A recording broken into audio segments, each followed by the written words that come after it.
Hare Krishna, muito boa noite a todos e a todas nos acompanhando aqui pelo Instagram Rio Bhakti Center. Eu me chamo Gaura Krishna Das, sou residente aqui do templo e primeiramente desculpe o atraso, tem aqui, já entrou o Lila Govinda, Alexandre, Lucy. Eu cheguei um pouco atrasado porque temos duas boas notícias. Primeiramente, vocês devem perceber que eu estou de moletom, de casaco, aqui no Rio de Janeiro.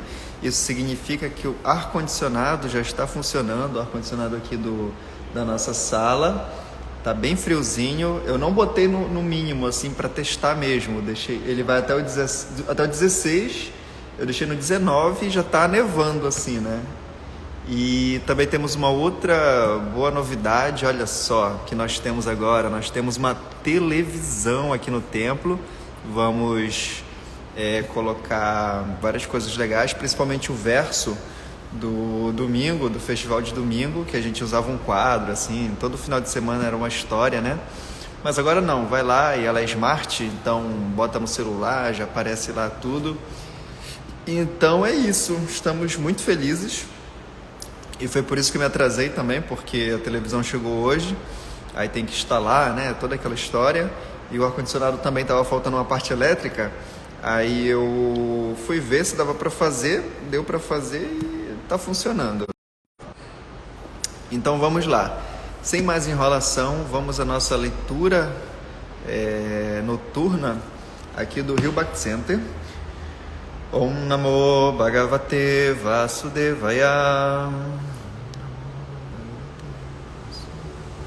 Om Namo Bhagavate Vasudevaya. Om Namo Bhagavate Vasudevaya.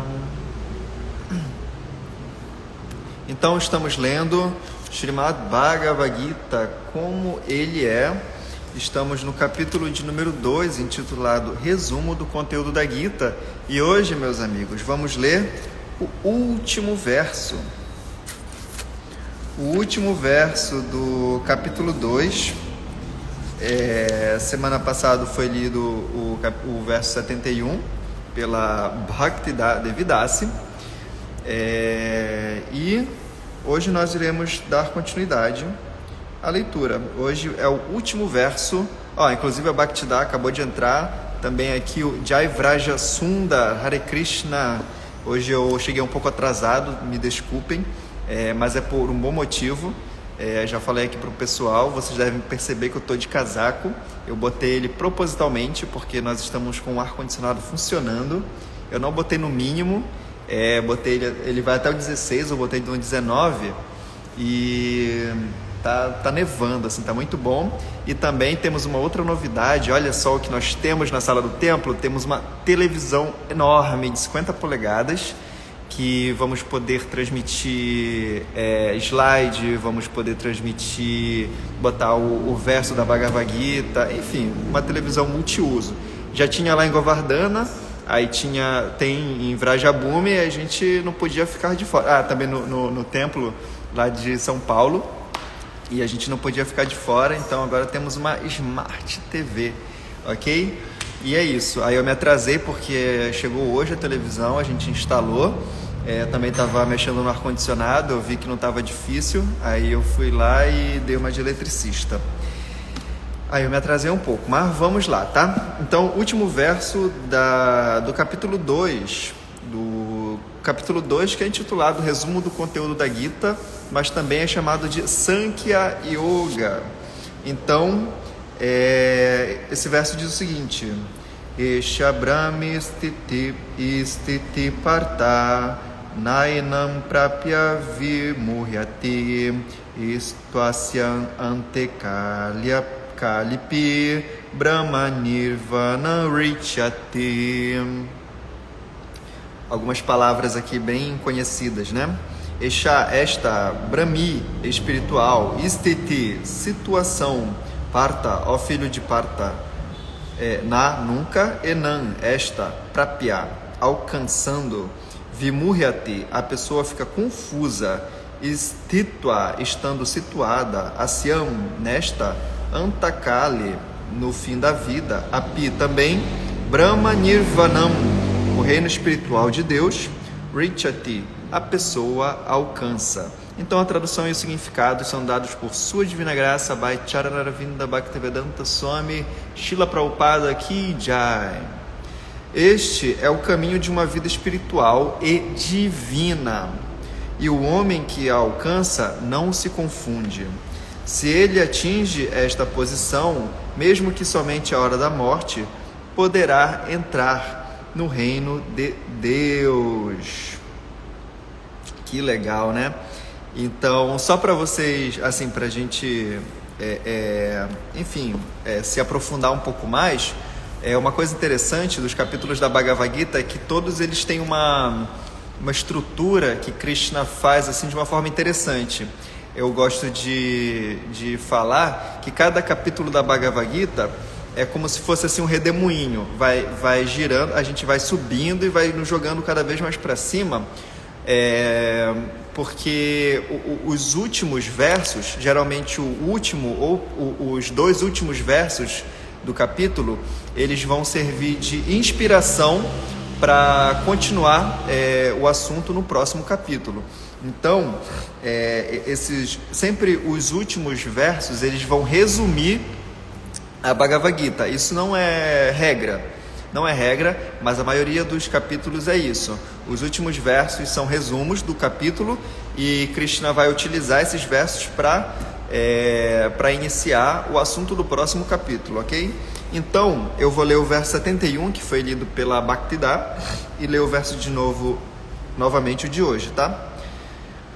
Aquele que abandonou todos os desejos para o prazer dos sentidos, que vive livre dos desejos, que abandonou todo o sentimento de propriedade e não tem falso ego, só ele pode conseguir a verdadeira paz. Este é o caminho de uma vida espiritual e divina, e o homem que a alcança não se confunde. Se ele atinge esta posição, mesmo que somente a hora da morte, ele poderá entrar no reino de Deus. Só fazer um comentário breve, a gente sempre fala sobre renúncia, que espiritualidade é renúncia, e realmente é verdade. Para a gente ser um espiritualista, a gente precisa renunciar. Mas é curioso que o conceito de renúncia para a gente, vários conceitos para a gente não é muito bem compreendido, e renúncia também, porque a gente acredita que a renúncia é renunciar às coisas externas e viver como mendicante. Eu mesmo, vou contar uma coisa bem triste, assim, porque quando eu conheci o movimento Hare Krishna, eu não conhecia muito, né, sobre hinduísmo, sobre nada, e conheci o movimento Hare Krishna e logo conheci Chandramukha Swami. E Chandramukha Swami, que é meu mestre espiritual atualmente, mas eu lembro, a primeira vez que eu o vi foi muito curioso, porque, enfim, né, foi muito transcendental, assim, é uma história longa.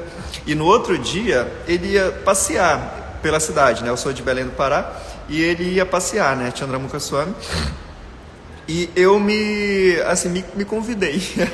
Eu me convidei porque eu fiquei assim, digamos assim, estupefato, né, com aquela personalidade, assim. Realmente foi um momento assim muito muito intenso, muito extremo, eu digo, né, da minha vida, no dia que eu conheci, né. Então, no outro dia eu sabia que ele ia passear pela cidade, aí eu mandei mensagem para Bushiridara, meu Shikshaguru, e falei, né, que queria ir e tal. Aí eu fui, aí foi só eu, para Bushiridara, Chandramukha Swami, e tinha uma bhaktinha, uma devota que eu nem sei quem é, eu não consigo me lembrar. E aí aconteceu uma coisa engraçada. Eu estava com ele num local chamado Mangal das Garças. Tava nós quatro, né? Eu sentadinho assim no chão. Isso foi em 2016. Aí conversando, né? Tava conversando. Eu lembro os assuntos, assim, lembro de tudo, né? Porque foi muito legal, foi muito intenso. E teve uma hora que ele pegou o celular. E essa hora foi muito engraçada. Na hora que ele pegou o celular na mão, eu fiquei assim, mas ele é um Swami, ele é um sannyasi, é um mestre espiritual, é um guru, ele não pode ter celular. Isso na minha cabeça, né? Porque eu pensava, é um renunciante, ele não pode ter nada, você deve ter no máximo só mais um par assim de roupas, né? Deve ser aquela coisa, viagem, né? Na minha cabeça, porque eu realmente acreditava nesse conceito de renúncia, de uma questão externa. Mas hoje em dia a gente amadurece um pouco, né?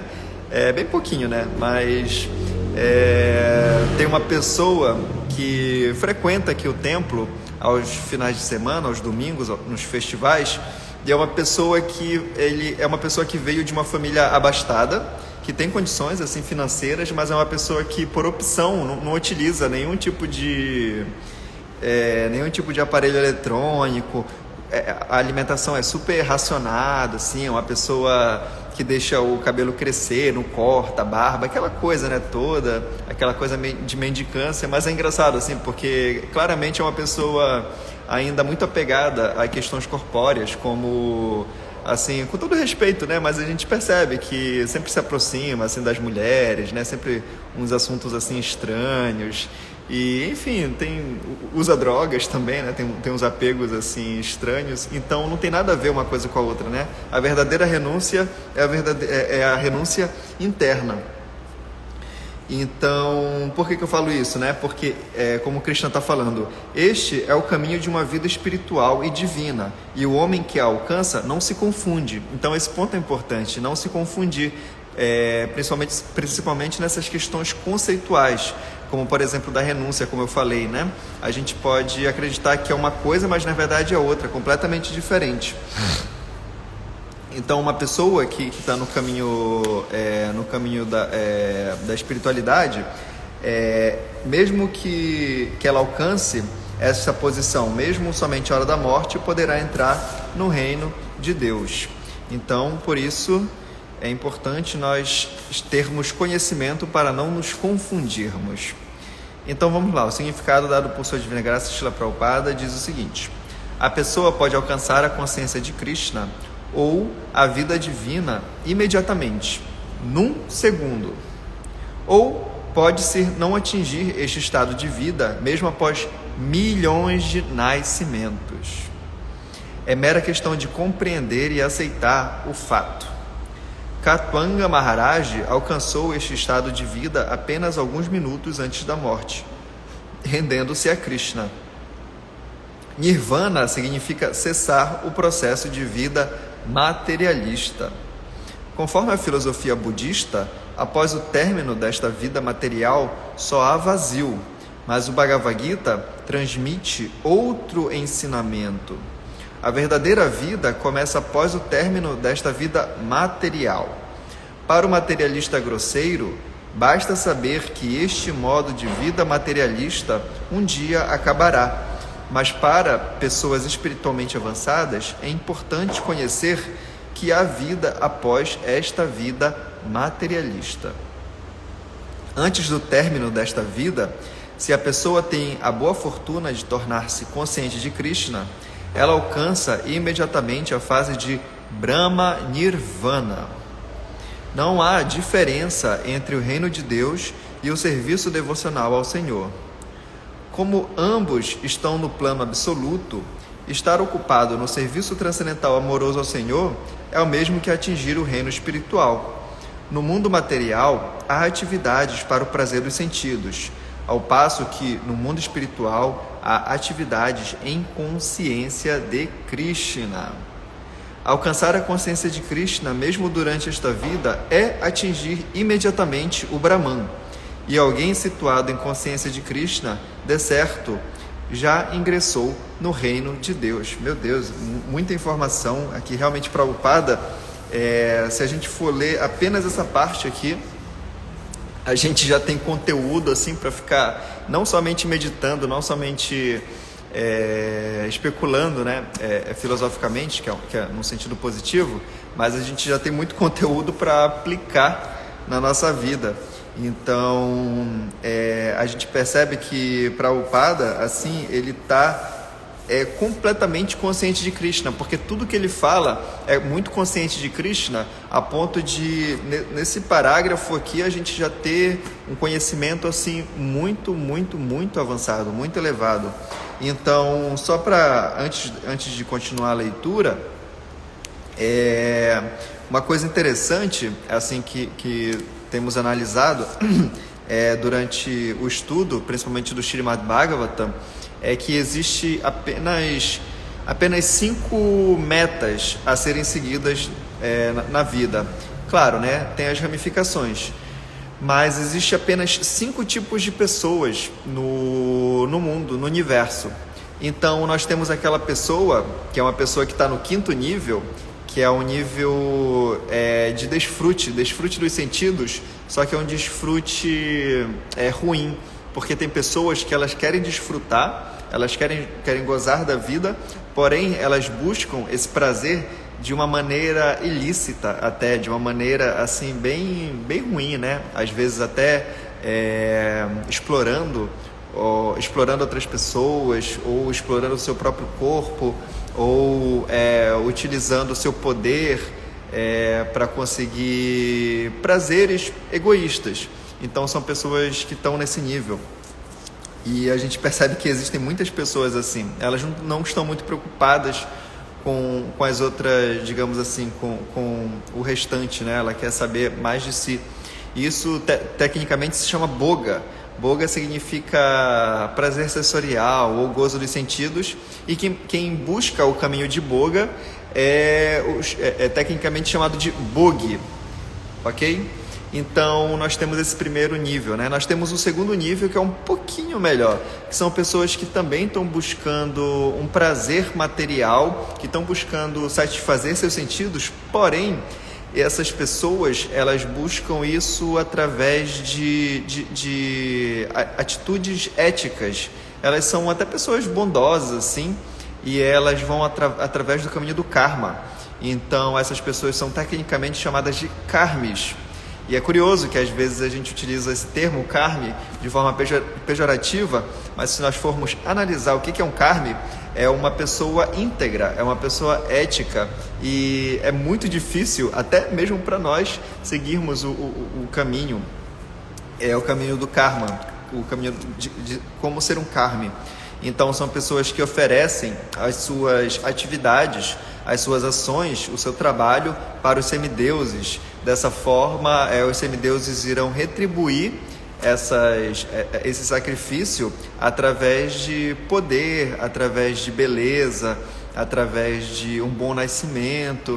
Então são pessoas que estão almejando isso, almejando ter uma vida mais confortável, materialmente falando mesmo, mas são pessoas éticas, pessoas íntegras. Elas trabalham muito bem, pagam suas dívidas, são pessoas que sabem que tudo aquilo que ela fizer de ruim vai voltar para ela, então ela tenta manter a sua integridade.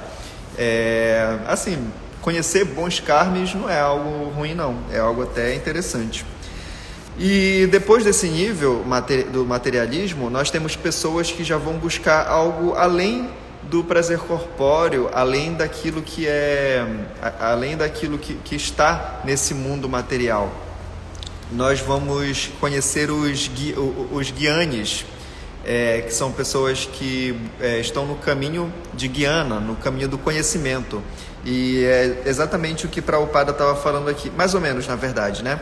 Que ele estava falando aqui sobre a filosofia budista. Aqui, ó, Nirvana significa cessar o processo de vida materialista. Conforme a filosofia budista, após o término desta vida material, só há vazio. Mas o Bhagavad Gita transmite outro ensinamento.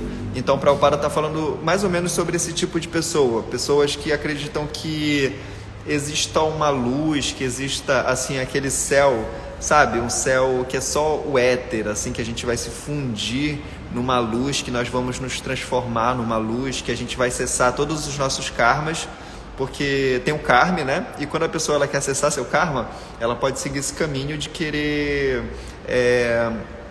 se fundir no que a gente chama de Brahmajyoti, no Brahman impessoal. Então a gente vai acabar com todos os nossos karmas. Não quero karma negativo, não quero mais karma positivo, não quero mais saber de fazer oferenda para os semideuses. Eu vou anular a minha existência. Existem esses gyanis. Também existe o quarto tipo de pessoa, que são pessoas que estão buscando poderes místicos, que são os chamados yogis. Então, esses yogis, eles são pessoas que fazem austeridades extremamente severas, que no momento muito quente do dia, eles fazem uma fogueira assim, um círculo de fogo, e ficam ali no meio, para conseguir, para poder assim controlar cada vez mais, né, os seus sentidos e fazer austeridades para ganhar poderes. Ou vão lá para os Himalaias e ficam só de calpina, que é aquela tanga assim, e fica lá meditando. Não sei se vocês já viram, eu já vi um vídeo de um yogi assim, todo barbudo, né, cabeludo, só com calpina, e lá nos Himalaias, assim, aquele vento, aquela tempestade de neve, e ele lá meditando, tranquilo, né? Tranquilo, não sei. Mas então eles estão buscando poderes místicos. Tipo, ficar maior do que uma montanha, ficar menor do que uma formiga, conseguir levitar, conseguir atravessar a parede, tudo isso é possível. Mas Prabhupada diz que o homem moderno já conseguiu alcançar todos os níveis dos poderes místicos. Aqui mesmo no Rio de Janeiro tem vários túneis, então a gente já atravessa montanhas, a gente já voa em aviões, a gente já anda em carro, né? Tem até carro elétrico, tem todo tipo de atividade. Até mesmo tem um poder místico que é de se teletransportar. E o que eu estou fazendo aqui agora? Eu estou num celular, vocês estão me assistindo aí, e eu me teletransportei. Eu estou não sei, né? Tem até uma Bhaktin que entra aqui, às vezes à noite, ela é de Portugal, então está em Portugal. Se alguém da China clicar aí, vai assistir. Se tiver alguém lá no espaço, numa sonda, vai me assistir também. Então, já é um poder místico. Então, é isso. E nós temos o quinto tipo de pessoa, né? O quinto objetivo, que é a pessoa que não quer mais nada deste mundo, mais karma, né? Nem boga, não quer se fundir no Brahman. A pessoa ela não quer poder místico. É o que Prabhupada está falando aqui, ó. A Bhagavad Gita transmite outro ensinamento. Então, o que é esse outro ensinamento? Esse outro ensinamento é Bhakti. Bhakti. E quem pratica Bhakti é o Bhakta. Então, o quinto tipo de pessoa é a pessoa que está buscando a transcendência espiritual personalista. Ela não quer perder a sua individualidade, ela quer ir para o mundo espiritual. Então, para entender isso, só para a gente completar a nossa linha de raciocínio, nós temos cada lugar do universo está destinado para esses 5 tipos de pessoas. Então, cada um vai ser, digamos, ter uma triagem, né? Então, é como se fosse nos Correios. Chega lá a carta, aí manda para cá, manda para lá. Então, cada uma dessas 5 pessoas vai para um lugar. O Bogi, aquela pessoa que quer prazeres sensoriais de forma irrestrita, ele vai para o inferno. Assim, vai ter, não o lugar é inferno, mas vai ter uma vida infernal. Não tem como a gente explorar esse mundo, explorar outras pessoas sem conhecer algum tipo de inferno, né? Inclusive as nossas mazelas também, isso eu acho que é até pesado de falar, nem deveria falar isso, mas as nossas mazelas elas se dão porque em algum momento da nossa vida a gente quis explorar algo ou alguém. Enfim, o Karmi, ele vai para os planetas celestiais, porque é uma pessoa que está tentando fazer sacrifícios para poder avançar materialmente. Então ele vai para os planetas celestiais, né? Ou vai nascer aqui no planeta intermediário, mas vai ter uma boa vida, assim, vai ser uma pessoa que vai nascer com mais uma opulência ou com beleza, etc. Aí vocês podem perguntar, né? Mas tem pessoas ruins, tem pessoas demoníacas, pessoas maldosas que estão desfrutando, né? Que nascem em família boa. Se alguém tiver essa dúvida, mande aí, né? Eu posso responder, mas só se vocês tiverem essa dúvida, porque geralmente as pessoas têm. E vamos lá, o Gyani, como eu falei, o Gyani, ele vai para esse lugar que é o chamado Brahma-Jyoti, que fica acima. Nós temos os 3 níveis, os 3 sistemas planetários, infernal, intermediário e celestial. Aí depois nós temos uma camada chamada de Brahmadyoti, que é a luz espiritual, é para lá que vão os Gyanis. Os Yogis, eles podem ir para qualquer lugar do universo, eles têm poder místico, então eles podem viajar para onde eles quiserem. E nós temos o Bhakta. O Bhakta, ele não vai para nenhum desses 3 sistemas planetários materiais, ele não vai para o Brahmadyoti, ele vai lá para cima, que ele vai para os planetas Vaikunta. Os planetas Vaikunta. Vaikunta significa sem ansiedade. É o local onde existem pessoas que querem servir a Deus. Sabe o que é mais curioso? É que os planetas Vaikuntas, eles representam 75% de toda a existência. Ou seja, os Bhaktas, eles ocupam 3/4 de todo o universo. Infinitamente superior assim, né, a quantidade de pessoas que estão aqui nesse mundo material. Então é mais natural, não sei se está certo, que nós sejamos servos um dos outros e que nós sejamos servos de Deus do que o contrário. Mas aqui nesse mundo material é pervertido, então é o contrário, né? Então, para finalizar, Prabhupada falou aqui no final que a pessoa que alcança a consciência de Krishna, mesmo durante esta vida, essa pessoa ela já atingiu o Brahman espiritual. E por que isso acontece? Porque todos os outros 4 tipos de pessoas que estão buscando algo, eles podem alcançar, mas é muito difícil alcançar o que eles estão procurando, né? Boga, Karma, Jnana e Yoga. E por mais que eles alcancem, eles podem cair, eles podem sair daquela situação, aí depois vai ter que voltar para fazer tudo de novo. E eles estão, e todos eles praticam algum sacrifício, algum tipo de trabalho para conseguir alcançar a sua meta no futuro. Isso é importante de falar. O Bogi, ele está sempre querendo desfrutar, então ele tem que ficar procurando o desfrute. O Karmi, ele trabalha para depois conseguir alcançar os seus objetivos para ir para um planeta celestial, etc. O Gyani, ele tem que praticar austeridades severas para poder se fixar no Brahmadyoti. O Yogi também, como eu já falei, pratica austeridades muito severas também para poder conseguir poderes místicos, e isso para poder alcançar algo. Porém o Bhakta não. O Bhakta, ele já pratica aquilo que ele vai praticar. Então, assim, quando a gente pratica Bhakti Yoga, a gente já está fazendo aquilo que nós iremos fazer para o resto da eternidade, que é servir a Deus. Então, eu quero praticar Bhakti Yoga. Como é que faz? Você canta japa, você assiste os programas, ouve a leitura da Bhagavad Gita, você oferece prasada. Então, Bhakti Yoga você consegue praticar de forma integral, independente da idade, independente de gênero, independente de cor, independente de etnia, independente de nacionalidade. Você pode praticar porque é algo completamente interno, é a consciência de Krishna, diferente dos outros processos de yoga. Você consegue praticar, e você consegue praticar agora, e é algo que você vai praticar para sempre. Então, a gente já experimenta a eternidade quando a gente pratica Bhakti Yoga. A gente já está fazendo aquilo que a gente vai fazer para sempre. Por isso que na Bhagavad Gita se diz que Bhakti Yoga é Susukam Kartum Avyayam. Susukam é muito prazeroso, é praticado de forma muito alegre, e Avyayam é eterno. E então essa é a diferença. E quer saber o que é mais legal, assim, o que é mais incrível no final de toda essa constelação, no final de tudo isso, tô brincando, é que o Bhakta, ele alcança a meta de todos os outros 4 tipos de pessoas. Porque o Bogi, ele busca desfrute, e o Bhakta, ele consegue desfrutar dos sentidos.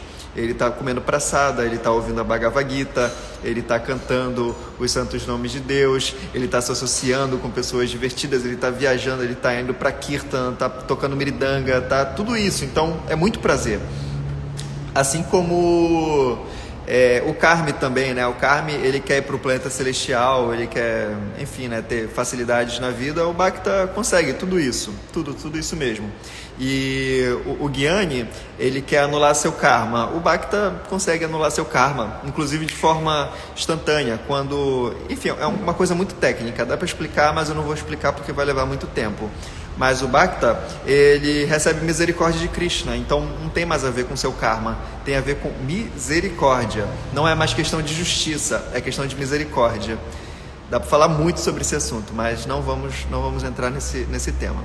E o Yogi, o Yogi, ele quer poderes místicos. O Bhakta, ele consegue vários poderes místicos.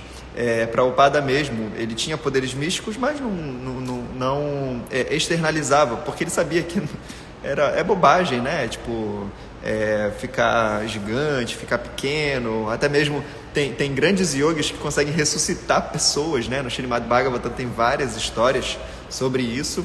Enfim, então o Bhakta, ele alcança a meta de todas as outras pessoas, ele já pratica aquilo que ele vai praticar no futuro, ele já não trabalha mais em função de karma, ele trabalha em função de misericórdia, e ele já está sentindo o prazer que ele quer sentir mesmo no futuro. Ufa, então o caminho de Bhakti Yoga é o melhor dos caminhos. Então, só para finalizar aqui, se vocês tiverem dúvidas, por favor, já vão mandando por aí, tá? Brahman é exatamente o oposto da matéria. Portanto, Brahmistiti significa fora da plataforma de atividades materiais. Então, apesar de nós estarmos no campo material, nós conseguimos praticar uma atividade que é espiritual. O serviço devocional ao Senhor é aceito no Bhagavad Gita como a fase liberada. Portanto, Brahmi Sthiti é o mesmo que liberar-se do cativeiro material. E isso acontece mesmo nesta vida, mesmo neste plano.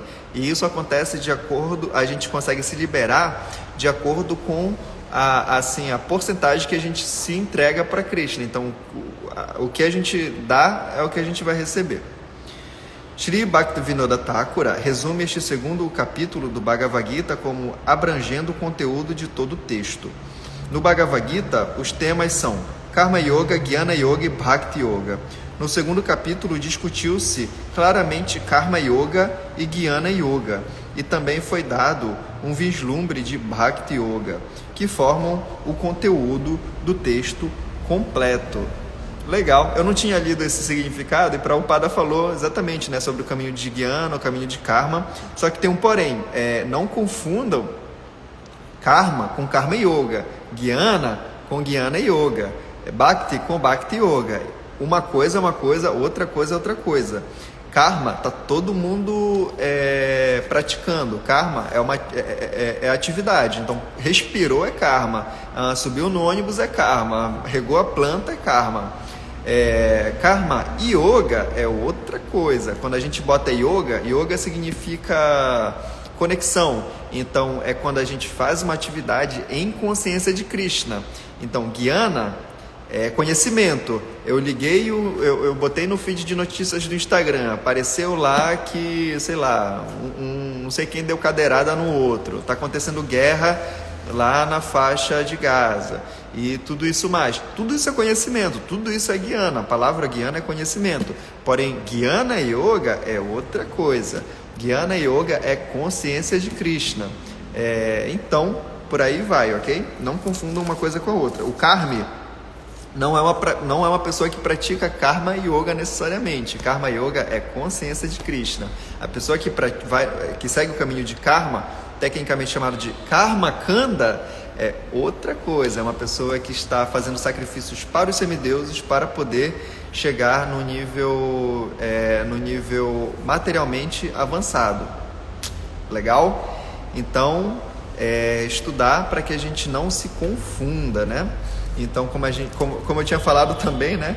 E Prabhupada também comentou aqui, quer dizer, eu comentei porque Prabhupada comenta, né? E Srila Bhaktivinoda comentou que esse verso aqui é o verso que fecha o capítulo 2, e amanhã nós iremos começar o capítulo 3 da Bhagavad Gita, chamado Karma Yoga. É um capítulo incrível, principalmente os últimos versos são muito incríveis. Então é isso aí, galera. Deixa eu ver quem ficou aqui com a gente até o final. Nós temos o Lila Govinda, a Lúcia, o Alexandre e o Shri Vraja Sunda. Todo mundo aí desde o início, muito obrigado pela paciência, por nos acompanhar nessa leitura da Bhagavad Gita, e também muito obrigado pela galera que for assistir aí depois a nossa gravação. E é isso aí, amanhã 4h30 da manhã teremos a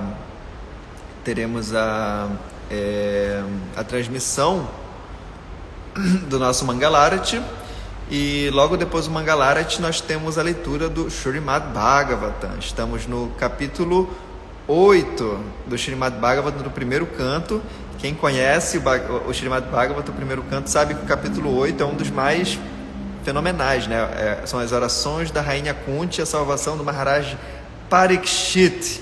Aqui na Bhagavad Gita a gente vê a filosofia, no Srimad Bhagavatam a gente vê a aplicação. O Srimad Bhagavatam claro, né, é um tratado filosófico, mas ali digamos assim, é um tratado psicológico assim, muito, muito cirúrgico, muito intenso, né? Quem lê o Srimad Bhagavatam não consegue mais viver, né, de uma outra maneira, não consegue mais, claro, né, pode até regressar, entre aspas, mas quem já teve contato com a leitura do Srimad Bhagavatam não quer mais saber de Gyana, não quer saber de Karma, não quer saber de Boga, não quer saber de Yoga. É uma história, né? Então Lila Govinda botou aqui: enquanto lia um dos volumes do Prabhupada Lilamrita, a caminho do templo do Ipiranga, pude ouvir Srila Prabhupada cantando como se estivesse com fones de ouvido, mas não estava de fones. Sempre temos essas experiências, né, transcendentais, elas são incríveis, porque o nosso caminho é um caminho do yoga também, né? Então nós temos também o misticismo. E entrou aqui no finalzinho Yadu Priya e o Evandro. Amanhã a gente se encontra às 6h30, tá bom, pessoal? 6h30 leitura da Bhagavad Gita. Amanhã a gente começa o capítulo 3. Hare Krishna, tenham todos uma ótima noite. Vamos finalizar nossa japa e nos preparar para dormir, que amanhã temos que acordar cedo. Srila Prabhupada Ki Jai, Srimad Bhagavad Gita Ki Jai.